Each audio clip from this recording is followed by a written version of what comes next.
MS ওয়ার্ডের মধ্যে আমরা যখন কোনো কিছু লিখি সেটাকে কন্ট্রোল এস দিয়ে আমরা এভাবে ডকুমেন্টের মধ্যে সেভ করি।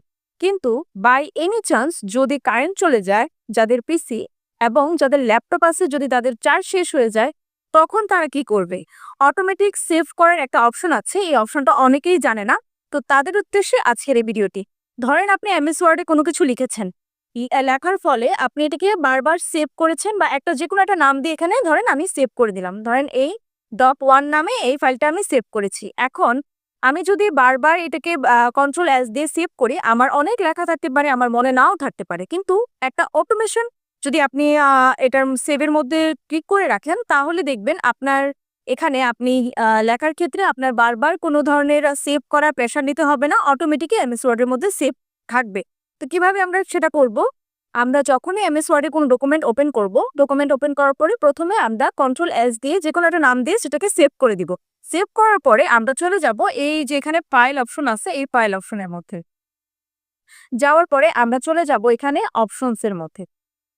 অপশনস এর মধ্যে যাওয়ার পরে এখানে দেখেন একটা অপশন আছে হচ্ছে সেভ, এই যে দেখেন প্রুফিং এর পরে সেভ।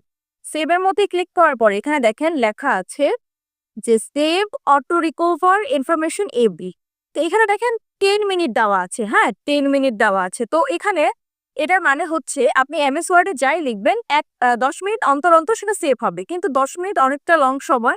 এই 10 মিনিটের মধ্যে কারেন্ট চলে যেতে পারে, অথবা আপনার ল্যাপটপ কোনো কারণে বন্ধ হয়ে যেতে পারে, অনেক কিছু হতে পারে। আপনি যা যা কষ্ট করে লিখেছেন সবকিছু আনসেভড হবে।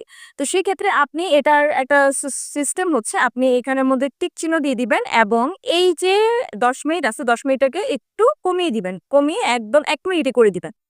তাহলে আপনি যা যা এই ডকুমেন্টের মধ্যে লিখবেন, লেখার পরে এই যে এখানে ওকে করে দিবেন। এই যে এখানে 10 মিনিট থেকে 1 মিনিটে দেওয়ার পরে ওকেতে ক্লিক করে দিবেন।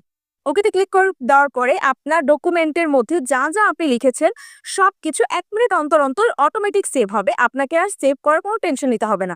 তো এই সিম্পল টেকনিকটি আপনাদের কেমন লাগলো অবশ্যই কমেন্ট করে জানাবেন। টাটা সবাইকে।